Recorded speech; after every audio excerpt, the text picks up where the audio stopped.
because professional development is just kind of learning life skills, leadership skills. Can't even be, I mean, people go do professional development learning about communication and boundaries, all sorts of stuff fall kind of in that space of professional development. And I've certainly been coached on probably every single one of those. But taking the lead that Ty gave a little bit earlier, there's a lot of people that go out into clinical practice and the current model where there's very little or no coaching, and they just sort of get thrown into the fire. There's no onboarding. There's mentorship a bit, but there's kind of like, hey, just watch what everyone else is doing and just kind of repeat it.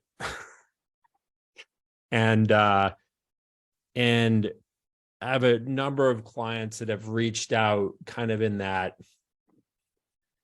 third year, sixth year, 10th year, whenever they kind of discover that, like, that pattern of just learning on the job, everything, they're like, hey, I feel like I've done everything that I need to, and notice that what I've really been lacking to advance my career or get more control over my life and career was these other skills that I never was taught in training.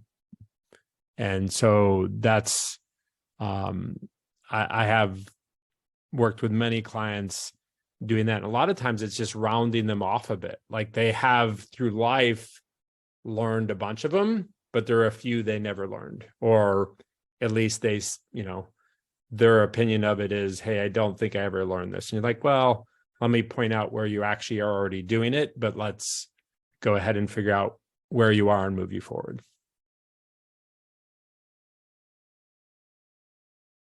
So to piggyback what Jeff just said, I can think of an example where there was a client who kind of had a 5-year goal of being involved with a certain organization and didn't know how to get, or at least didn't have any concrete plan or thoughts on how to get from A to D. They didn't really know what B, C, and D, what all those steps would look like. And so part of it was developing a plan for, well, if you want to do this in the future, you got to start somewhere. What does that look like? And then what are the barriers to that? What are some of the tools you have at your disposal to take that first step? And then kind of mapping it out over time. And so, as Jeff said, professional development can be a lot of things, but I constantly I referenced early careers earlier, in that when you start a new job, there's this wide open, well, what now? I've been in training most of my life. I finally have my first job. These are some of my short-term and mid-term goals. How do I get there? Another example is, and Jeff alluded to this, is some people have this skill or that skill, but maybe lack one or another. One I can think of as a client that needed some assistance in networking, something that a lot of us don't really learn about. I can say personally, those are things that maybe we just didn't spend a lot of time talking about or thinking about during our training years. But when you get out and you want to build a network or have a community of people that you can communicate with on similar topics or ideas, learning how to do that is a little bit of a skill. And so having a coach can help you develop some of those skills that maybe you weren't introduced to, or maybe you did, maybe you were, and just want to refine those in some way. So really a lot of the same things that Jeff said. I think professional development can mean a lot of different things. But those are just a couple examples that come to my mind. Great, thanks, Ty. You mentioned creating a roadmap and working with the coach. How might creating a roadmap with a coach look different than creating a roadmap with a mentor? Because I think that's something that surgeons are very familiar with having a mentor and working with a mentor, but how might that process look a little bit different?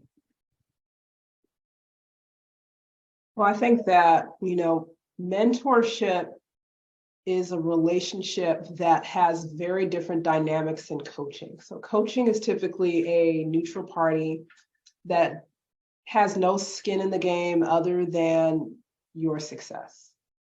Whereas a mentor, frankly, has a conflict of interest most of the time, right? Like they're looking at your roadmap through a certain lens that may benefit them, or at the very least, it's something that they want to be associated with and are proud of, right? So they have skin in the game that's different than a coach, but it's also colored by their own bias. So if Jeff is my mentor and Jeff developed his career this way, that to Jeff is the right way to do it, right?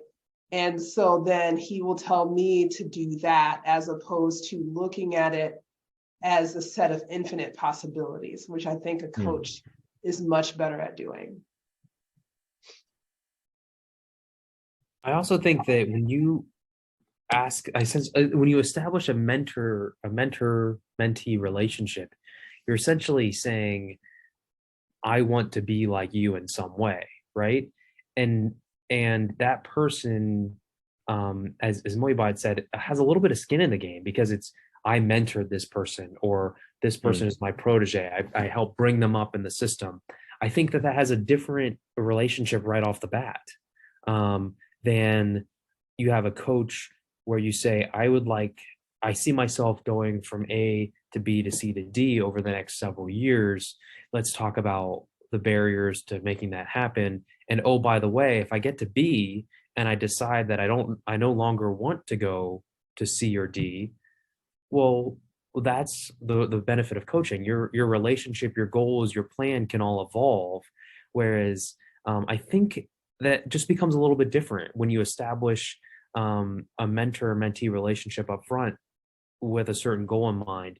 It just has a different feel and flavor to it, if you will, if you want to deviate off that path somewhere in the middle.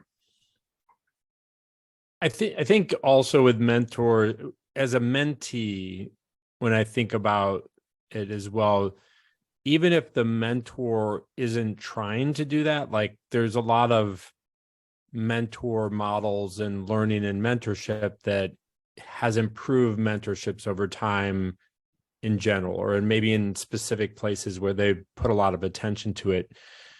But as a mentee, you still make assumptions about your mentor. And so you sometimes do things that even the mentor isn't asking you to do, but you think they want. And whereas a coach, you really don't really feel that much obligation to the coach to do something that you think they want, or if that occasionally happens, and you're just educating them as a coach, like, you shouldn't be trying to please me. Hopefully this is pleasing you with what you're trying to accomplish, right? And I loved what Muyibat said about infinite possibilities. It's like being incredibly flexible to the possibilities, but it's also incredibly flexible to your value and belief system, right? Instead of somebody else's. That I think coaching is way more adaptable to the client.